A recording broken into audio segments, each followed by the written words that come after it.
Hey guys, welcome to the Together for Good podcast, your guide into the real and inspired marriage and life adventure that you never knew was possible. I'm Meredith Osterhaus, the daughter of your hosts, Dan and Melodie Griffin.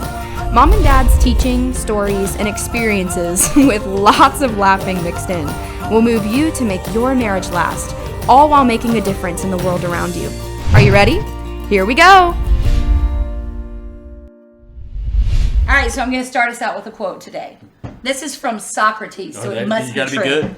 Socrates said, "By all means, marry. If you get a good wife, you'll become happy. If you get a bad one, you'll become a philosopher."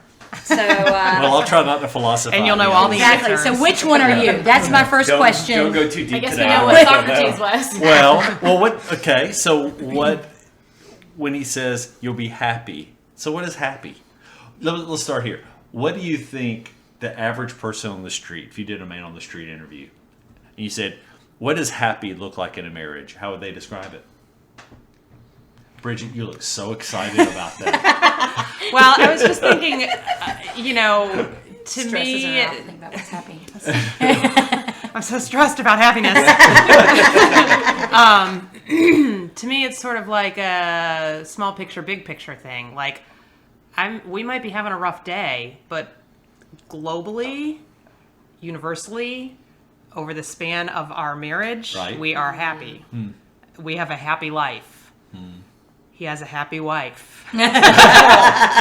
This day does not define our relationship. Right. Just because you're having a bad day doesn't mean you're having a bad marriage. Just because you're having a bad day doesn't mean you're a bad person. That's quotable right there. Can I write that down? Yes, but it wasn't me. It was a parenting quote that I read. Just because you're having a bad day doesn't mean you're a bad mom. And so, to me, when you say, what is happiness, I think a lot of people look at it as, oh my gosh, how do I feel right now? How do I feel right now? Or how do I feel in this season? How do I feel in this month? How do I feel this week? Without kind of,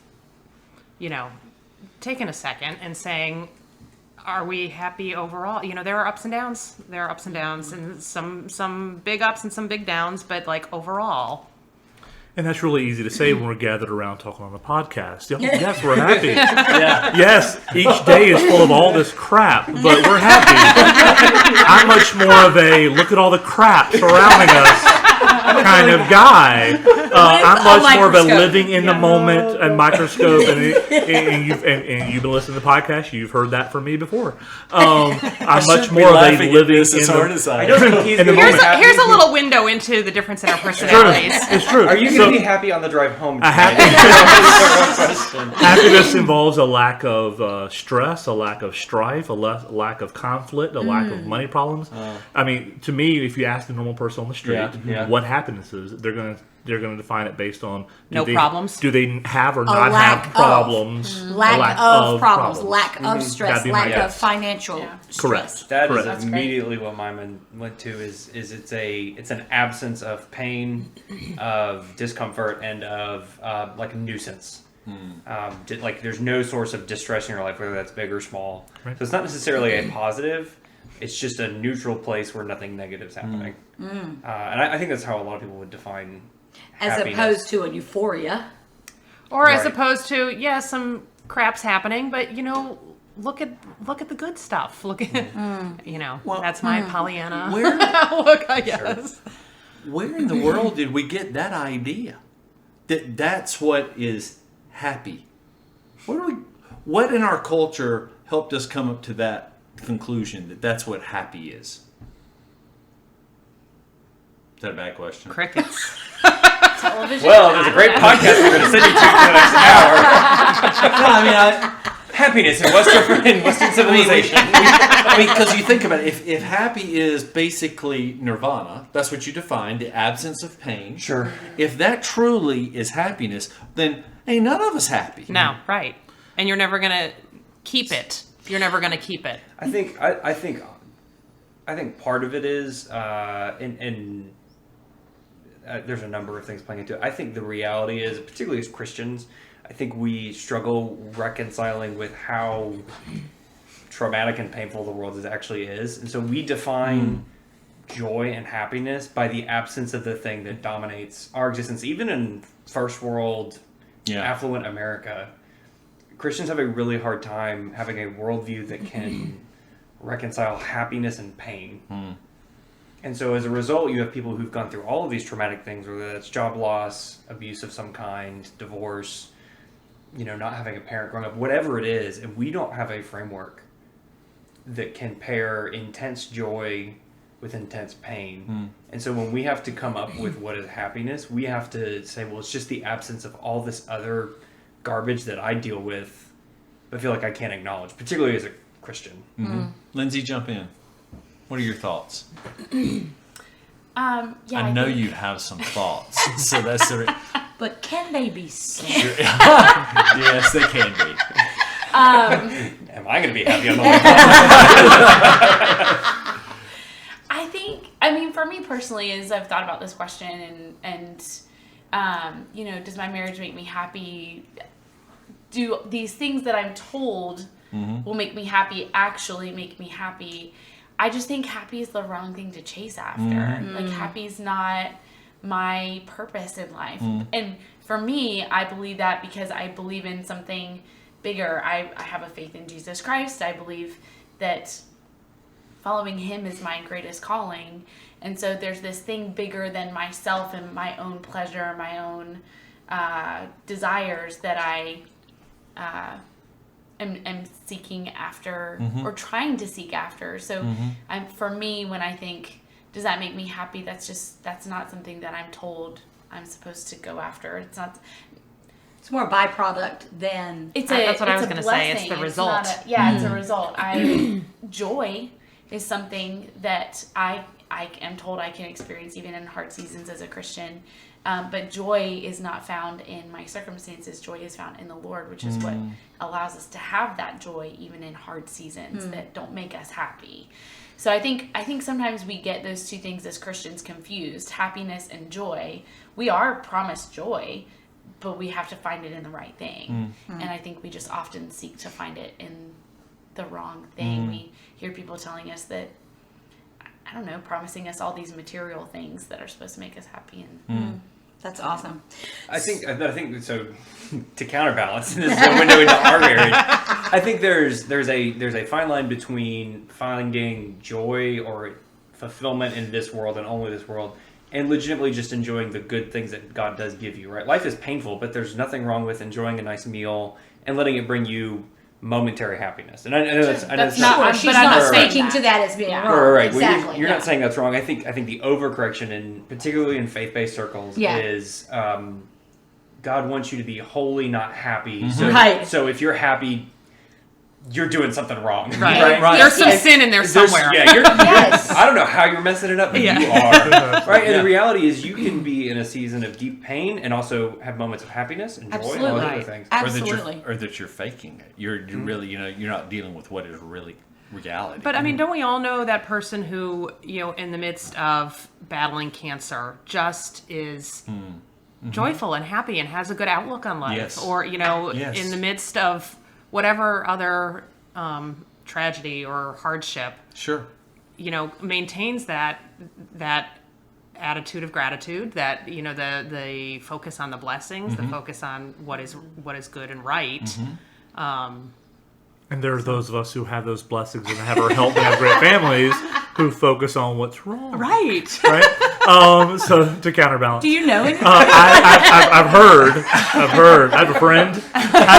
Who likes asking for a friend. I'm asking for a friend. Socrates. Yeah. Who it is, and it's a mindset, and it's hard to. I feel like you're born with it, or maybe you're raised into having that one way or another, and it's hard, I think, to sometimes get out of that and try to look at things a different way. If that's who you just naturally are, if that's how you're naturally drawn to look at things. It's a good point, because we all do have temperaments that we're born with. We all are raised a certain way and in certain environments. It all colors it, nurture. Check back to season 1 or whole podcast on our temperaments and personalities. You bet. Yeah. So I have a question for our friends around the table, and that would be, it's twofold. The first part of the question is, did you assume that you would be happy in your marriage when you were first together and getting married?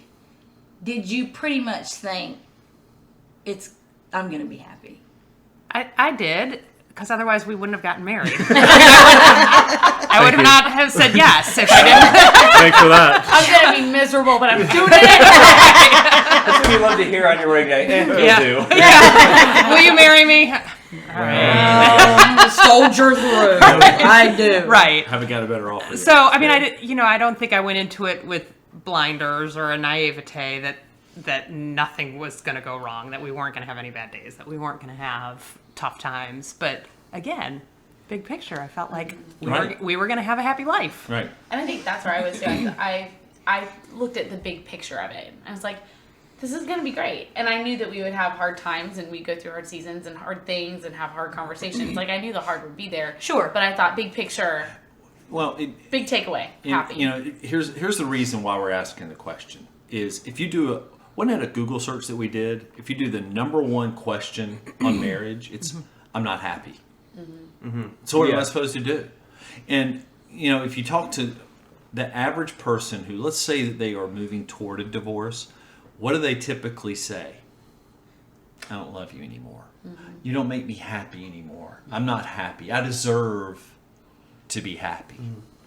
And so some of it in our conversation today is how do we challenge even the premise of the question? Because there's a couple of things that I would suggest out of that is the purpose of marriage is not my happiness. It's my happiness. And once you figure that out, things will be much better. It Yeah, only you're took good. that. 30 years, so we got there. By the way, that's why I'm a philosopher. That's why you're This is where philosophy plays in. No, I mean, there is great. We have a lot of fun, and there's a lot of happiness, joy, and I want to be careful not to get too much down the happiness versus joy and the semantics of that, because that becomes, frankly, exhausting. But understand that my marriage to Melodie is bigger than just me, and unfortunately, I have a great capacity to make it all about me. And that's true for all of us, right? So as we buy into the reality that marriage is not about just my happiness, it's there's something bigger there, right? So go ahead. So before you go further, the second part of my question would have been and is going to be. Here we go. It's going to be. This is free flow, right? So, it totally is. So as you're going into marriage, understandably, I know we were like just I just blissfully like, oh my goodness, this is going to be and thought so that easy. it was going to answer every question that I ever had, everything that made I would me fulfill sad. you would fulfill me. Absolutely. That was it was all just gonna make us happy. Yep. But we couldn't know what we didn't know. You can't know what you don't know. Right. So you didn't know what life was really going to look like in real time, in living color. And so as the two of you couples hit real life and things got hard, how did you find, or how do you find, that happy looks different than you thought it would look? What does happy look like now as opposed to what you thought it might look like? Dan gave us a great insight into what he and I thought happy would look like. I mean, I had the whole knight in shining armor thing down. I had it rehearsed. I was the fair maiden. I mean, it was ridiculous. Talk about Pollyanna. Like, it was ridiculous how much, all the Disney, all the fairy tale. And poor guy, not Jesus himself could have done what really, I was trying to make you Jesus in my life, and I had to kind of come to a place where I was like, wait, back up, Melodie. Even if he does everything really right, good point. he cannot be Jesus to you, nor was he meant to be. Right. So enough of that little sermon series. I'd like to know from the two of you, as you've had a second to think about it now, how does happy look different now than it did on your wedding day? No, I think that's a great question. So I think happy is a good word. I don't think there's anything wrong with the word happy. Agreed. I think in English, happy and joy can be interchangeable, and you don't need to feel guilty about that. I've thought a lot about. There's a great C.S. Lewis quote where he says there is a happiness too deep for laughter and a sadness too deep for tears. Right, and so he's talking about just the depth of human emotion. And I would say, particularly in the last couple of years, if we've worked through some things that, frankly, I never would have thought we would have worked through. Are working through. And are working Continuing through still. To, in process. There have been moments where I realize I'm happy, but it's not, look at my life on social media. I got all this money, all these other things, but like things that have bothered me for literally decades are being dealt with, and God's using my wife to help set me free. And there's these really profoundly meaningful things happening, and I would say that's happiness or joy, whatever we're going to pick. That's the deep stuff. But it's man, sometimes you got to take a beating to get there. Yes. Particularly for younger couples in their 20s and 30s, man, your 20s and 30s, you just get the snot kicked out of you, it feels like. Zach, hold that thought. I'm going to be incredibly rude and interrupt you, so don't forget where you're going. I want to speak to our friends who are listening or watching. And I want to let you know that as you get more vulnerable in your marriage, you're going to be on different schedules. Dan has come to a place at different times in our marriage where he shared some things with me that he never thought he'd be brave enough to. And it wasn't just these things happened. There was that, and it was hard to talk about. But harder than that, it was, this is who I feel like I am.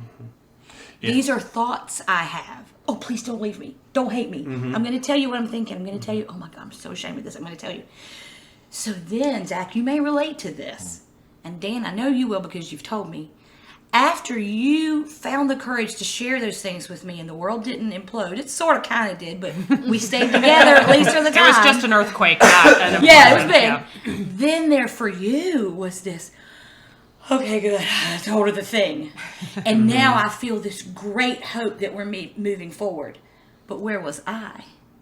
I was, oh dear Lord in heaven, I have this new information to process, and I'm glad you told me. I'm so glad you told me. I'm with you. We're going to work through it together. But every day the reality would slap me in the face again of, didn't see that one coming. Okay, this is different. This is new.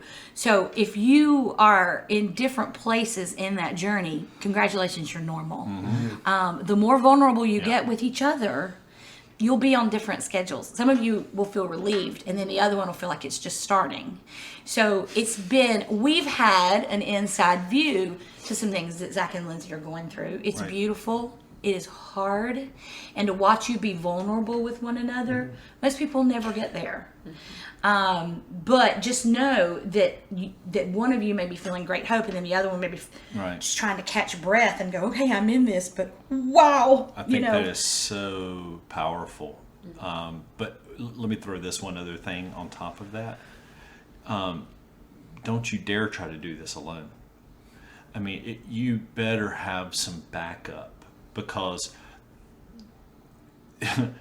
having someone that can walk through it with you to help you understand what and when. What do you share and when do you share it? There's some things, you do some 12-step recovery work, right? There's some things that you need to share to someone, but it doesn't mean I got to share it to Melodie. Now, there's nothing that I've held back from Melodie that she doesn't need to know, but just there's a lot of wisdom in that. Tell somebody everything. You're as sick as your secrets. It's important to hear yourself say it out loud. It's important that it be said. I think it disarms the enemy big time. Yeah, and your secrets can be totally not your fault, right? It could be, hey, I've got this thing I've been ashamed of for years, or it could be, I had a really rough whatever. Yeah, right? And Zach, it's not always something that happened or that you did. Sometimes it's, if I let you know this about me and how I feel, there's no way that you could love me. Right. Precisely. Right. And so you guys have stories that are very different than us. You guys have stories that are very different from us, but the root is the same, that when you become completely vulnerable, it is both freeing and terrifying. Yeah. Am I right? Yeah. I'm not sure how that ties into the whole, my marriage, I'm not happy. I'll say this. There's, we all bring our junk to the table, right? We all got junk in the trunk. And what I've seen for a lot of men, especially that I've met with, they're like, you know what? I've spent decades encapsulating that stuff. There is no way in heck that I'm dragging it out now. Then I'm going to kick that hornet's nest. Yeah, I would say you can't be happy, right? You may be medicating, right? But you're not actually happy because no one knows the real you. Yeah. So until someone finally sees you, it's not all. Part of it is a show. All right, so I'm going to take us back to the thread. Because I do know actually where we were tying in with the happiness, and I had asked a specific question: how does happy now look different? And you were telling us that it's deeper and quieter than I would have thought. Interesting. That's a really neat perspective. And you had to get beat up to already start. Yeah, to begin with. yeah. Because the world is social media posts and Right. This was the best weekend ever. And you're like, no, I sat at home all day and I folded kids' clothes. And I mowed the yard But then when you look at it like in the long term, there's a quiet, deeper happiness that I would not have anticipated. Lindsay, have there been pockets of happiness that you could not have predicted, or maybe you did predict? But what is some of your happiness now in family? I think happiness for me with my family and my marriage is always simpler than maybe what what it looks like on the outside, or maybe what's presented. You know, Hallmark makes a lot of movies with the same plot that I love to sit and watch. They're all the same movie, just different characters. You know, same actors even. There's a lot of media out there. We're in a world now where we can see that, you hear it said, you get to see everybody's highlight reel. But for me, happiness usually is very simple. It's being a team. It's loving my kids. It's laughing together. It's usually just very simple. And I think we can overcomplicate it sometimes. It's a very good word. And I know even in our friendship, Lindsay, there's been plenty of times that you've shared just very simple things that, this was awesome. And it was something very small, a puzzle, doing a puzzle together or something, where you were like, in that moment, we were at peace. So let's hear a little bit from Chris and Bridget. It's been so profound. I know, right? Well, but I'd like to know what has happy look like in real life now that you've been married for a while? Yeah, I would say, I would use the words contentment, kind of like they were talking about. It's I think at first it's kind of exciting ups and downs, and it's a roller coaster, and it's fun and a party, and, it's going out and doing things and buying things and traveling places and all that's before kids. Long. And all that's before kids. But then it's it's the engagement, and it's the wedding, and it's the showers and the parties, and then the pregnancy announcements and the showers and the presents. And so for a couple of years, it's a lot of those kind of big life moments. It is the big milestones. And, I feel like, now we're in kind of a stage of like just, comfort and contentment and the kind of the moments when I feel like happy and cozy are just when we're all at home. Like it's so rare that we're all four home together, but like around the dinner table or snuggled on the couch to watch a movie together, or the rare date night when we can go out to dinner and just like take a breath and sit and finish a conversation. How about you, Chris? What? I struggle mightily with contentment. It is not easy for me. It is very difficult for me to find just calm, peaceful happiness. I want the big moments. I want the big, seeable, knowable, big event happiness. Here we are. We're happy. We're all together. Kids, be happy. Smile. Look at be happy. Smile to the camera. Aren't we happy? No. Yes, Show her what that. happy you are. And you did just have an amazing family trip We did. We went to the happiest place on earth. last week. We did. And we did. was I didn't shove anybody. I didn't shove either of my kids, which was a win this time. Or anyone in a walker this Because time. not this time. They went to south of the border. So that this is to be completely honest, this is a daily struggle for me. If I stop and think and focus on it, I can realize, and I know in my mind that all those things are true. I know that we have been blessed so much, and we have a happy life, and there's so many great things to be thankful for. It's just not my default way of being. Can I tell a funny thing about you? Please. We'll be. Are you sure? Can't we stop? We'll find out. We'll find out. It can be edited if you don't like it. But we'll be like going along, chugging along, perfectly happy, and then he'll be like, "So what are you gonna do if I die? Are you gonna get married right away? Like, do you know where the insurance policies are?"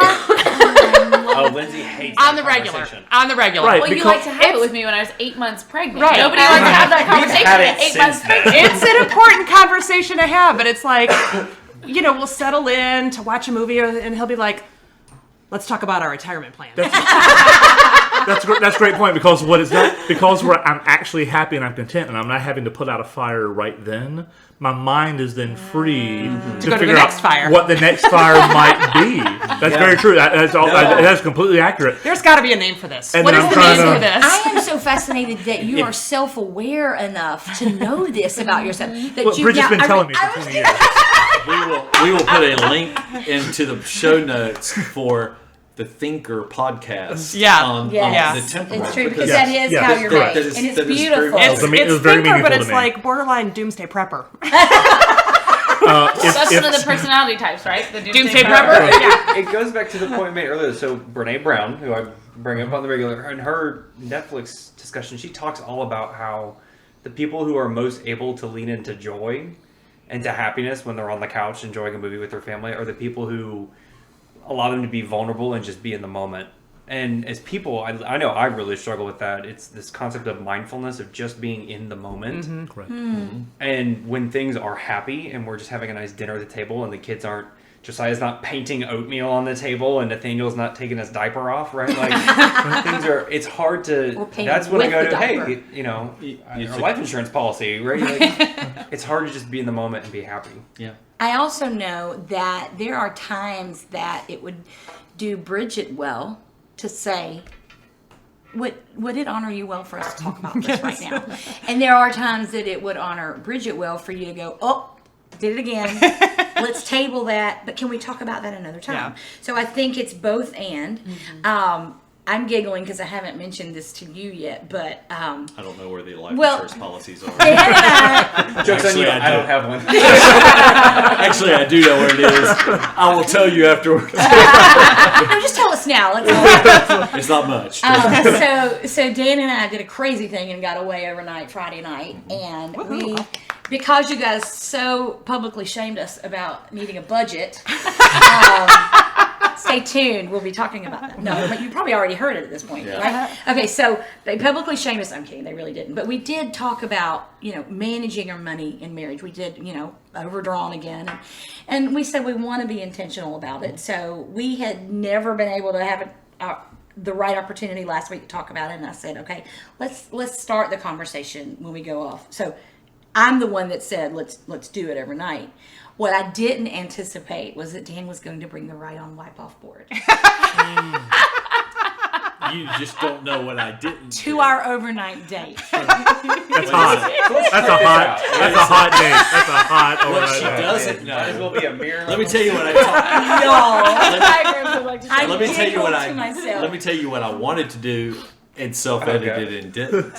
I wanted to bring my projector with the Excel spreadsheet. Nothing says date night like an Excel. Excel With the Excel projected on a spreadsheet. wall somewhere. Wait till I refresh the pivot tables. No, there's not enough there for a pivot table. That's funny. I laughed at that like I knew what pivot table was. I was going to say, I don't know what a pivot table is, but it sounds kind of dirty. Easy. Yeah, Such a prude. Easy. That's another podcast. So the deal is, my wife doesn't know what pivot tables are. What now? I like it actually.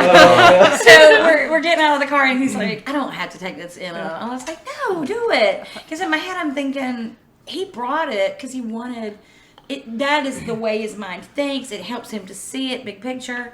And I'm like, this will be good. Because if this will help him feel at peace, then it'll help us feel at peace.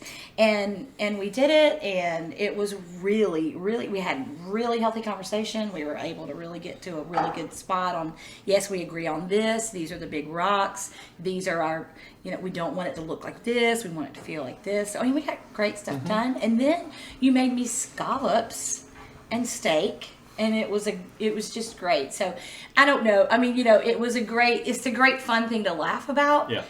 But we're together because we're so different in some of these ways. And you make me better. And I like to think that there are times I make you better. Chris is self-aware, and by self-aware we mean wife-aware. He's aware that he tends to think this way or do this because his wife has hopefully very gently let him know. Speak the truth in love. This is a trend. Most times. But there's also something beautiful about the fact that Chris is going to think of things that Bridget's not going to. And I hope you never get there, but one day you might be really grateful for whatever reason that he thought a certain way differently. I'm grateful every day for the ways he thinks and the perspective that he brings. I know you are. You wouldn't be speaking into these microphones if we didn't know that. And when that nuclear bomb finally hits Columbia, South Carolina, I'm going to be really prepared. The bunker's going to be great. You can come to our bunker. He's like, hold on, what? There's only so much room. That's right. We only have supplies for. Yeah, we don't have that many canned goods. That's funny. We talk about happiness versus joy, and it's one of the things that I heard you talk to how it looks different is there's a depth to it that's been driven deeper because of difficulty, right? And so it's more substantive. It's the cancer patient. It's not as superficial. Right. It's not superficial. It's not shallow. It's not flash. Where happiness, and we all know this to be true. We know people, they've got everything that this world can offer. And one is too many and 1,000's not enough. They are miserable.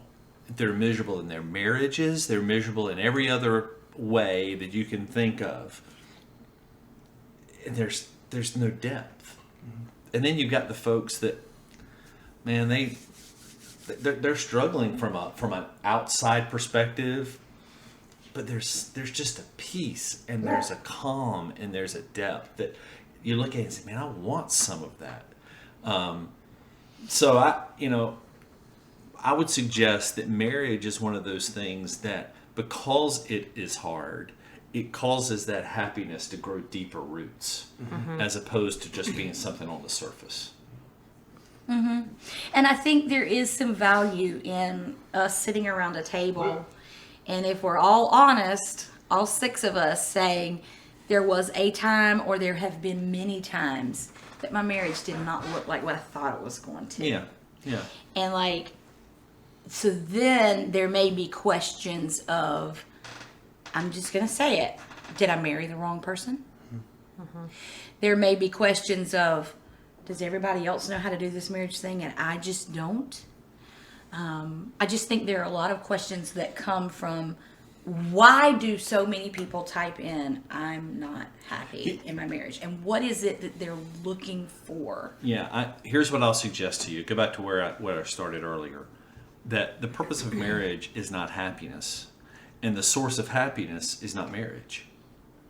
So if the purpose of marriage is something other than happiness, Zach's got a great book by Tim Keller that he's recommending. This is kind of a classic, Sacred Marriage by Gary Thomas. If you're listening, thank you. I'm sure Gary's listening. It can be a bit dense. Okay, it's kind of the other people that we think are listening right now. It's Tim Keller, Dave Ramsey. Dave Ramsey. Jen Hatmaker, obviously. Yeah. Jen Hatmaker for that plug. Oh my gosh, yes. Socrates. It's pronounced Socrates. It's Socrates. So here's what I don't want us to miss. listen, marriage is not a drudgery that you just plow through so that you can be holy and more like Jesus. There is incredible joy and satisfaction and, yes, happiness that occurs in relationship. But ultimately, where a lot of that joy and satisfaction and depth comes is because I've learned this is not about me. And that really my marriage, my relationship with Melodie becomes a beautiful picture of the relationship between Christ and the church. So as I really understand that, and I'm willing to walk into that and realize I really am a selfish blankety blank, I become happier. Well, and it's building a mutual happiness together. It's not me saying, Chris, you should be making me happy, or Chris saying, why aren't you making me happy? It's not. Which I've said. It's Today? Not today. Oh, okay. I knew this was coming up, so I did say it today. But it's not counting on the other person to make you happy. Agreed. It is building happiness together, and it is also like finding your own inner peace and happiness and bringing that to the marriage. Isn't that like marriage entitlement? Yeah, Right? I mean, yeah. I feel like I am entitled to be happy, and it's your job to make that happen. I've been a great wife. Why aren't you making me happy? We describe it a lot like missing pieces or like a puzzle pieces fitting together, and I just don't think that's fair to marriage as an institution that we expect someone else to fill that gap or that void that we have in our own lives. So someone today is listening to this podcast, and they are not happy in their marriage. What's your word to them? Lindsay Farrar. How What's long your you word got? to them? I think I would tell you that you're thinking too small. That's not... I don't personally believe that my happiness is the purpose of my marriage. I think it can be a great benefit. It's a great perk. But I just think that as a believer, I think my marriage has a bigger purpose because I think it's a picture to the world of how Christ loves us. Yeah. That we know all the hard things and we still choose to love and stay. But I also, I agree with what you guys said. It's if you're relying on somebody else to make you happy, if you're relying on an institution to make you happy, you're probably not ever going to be happy. Yeah, right. You have to be able to find those things in yourself because I do think we go through seasons in marriage where, like you were saying, you're not always on the same page. You're not always in the same season or processing through the same things. And so if every time you go through a season like that and you're not on the same page and you're not happy and all of a sudden you're like, oh my goodness, my marriage doesn't make me happy. What do I do now? I married the wrong person. I need to get, like, I just think that you think a little too small about it. I agree with you. You have to think bigger. Let me go in with you. I'll go ahead and get mine because it's right in line with you. If you're not happy, change your mind and choose to be happy because happiness really is a choice. It's not about our circumstances. It's about our posture and our mindset. We get to choose to be happy or we get to choose to be miserable. So if you're miserable, stop. You make it sound so easy. Well, no, but and there's Maxine, right? Snap out of it, right? So. There's some practical steps like that. Our oldest son didn't always love to go to school, and sometimes it was in the morning. We were kind of talking about going to school, and I started something early on because when I was working at home and handling drop-off, where every day when I took him to school, before we got there, I had him tell me what's something he was looking forward to that day at school. Oh. I know there were things that he might not have been looking forward to, but give me something you are looking forward to. And over time, I think that affected both of us. Like I think both of us started having a better outlook on the day. On the way to work, you're like, what am I looking forward to? He's a mini me. Lunch. So lunch. It's usually lunch. It was almost always lunch. But having that and so you begin with those concrete steps. It's not easy to say I'm just going to be happy. But what today is something that I can be thankful or happy about, or what's a way for me to give someone else and build a habit and build that muscle. Right. Instead of focusing on the unhappiness that you have, focus on the happiness that you want. Right. And how to make more of that. And how to move toward that. I want to hear from you in a second here, Zach. But I was sharing with our youngest, Savannah, the other day, that Philippians 4 is one of my favorite chapters in the Bible. And Philippians 4:8 is a real anchor verse for me. Y'all are probably familiar with it, but it tells us to think about certain things.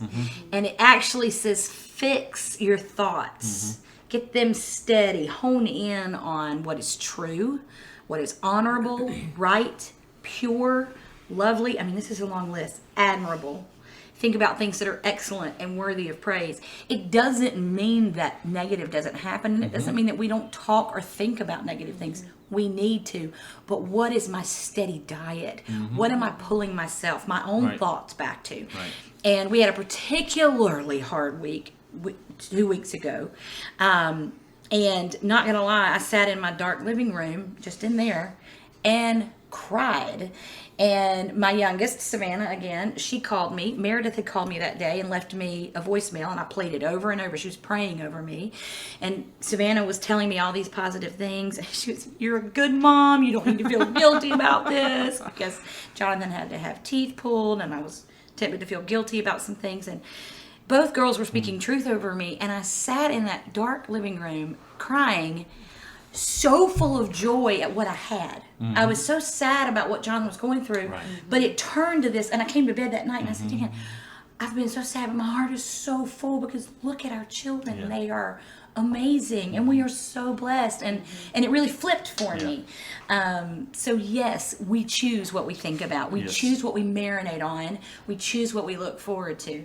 Zach, I'm really interested in the fact that you came with a book tonight. Oh, yeah. That you have a lot to share. So. No, I'll keep it brief. So, as best as I can. No, please don't. Please don't. No, so, we Chapter talked a lot 1. of Chapter Special shout out to Tim and Kathy, who I know are listening.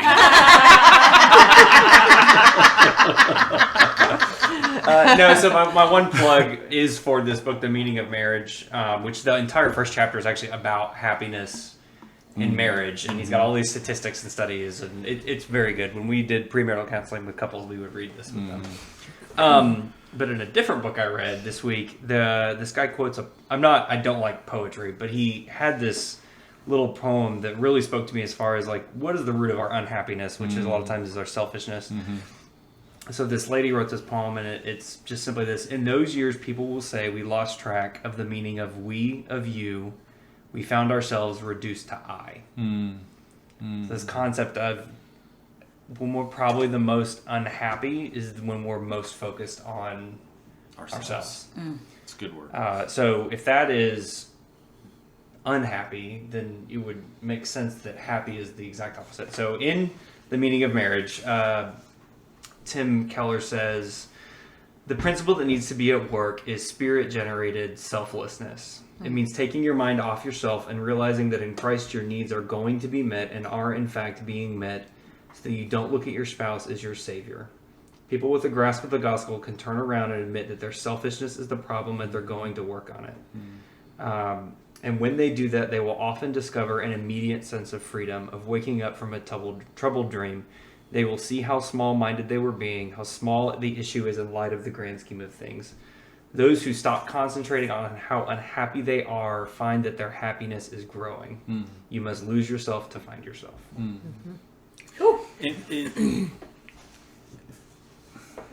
You will never be happy when all you're focused on is your own happiness. Right.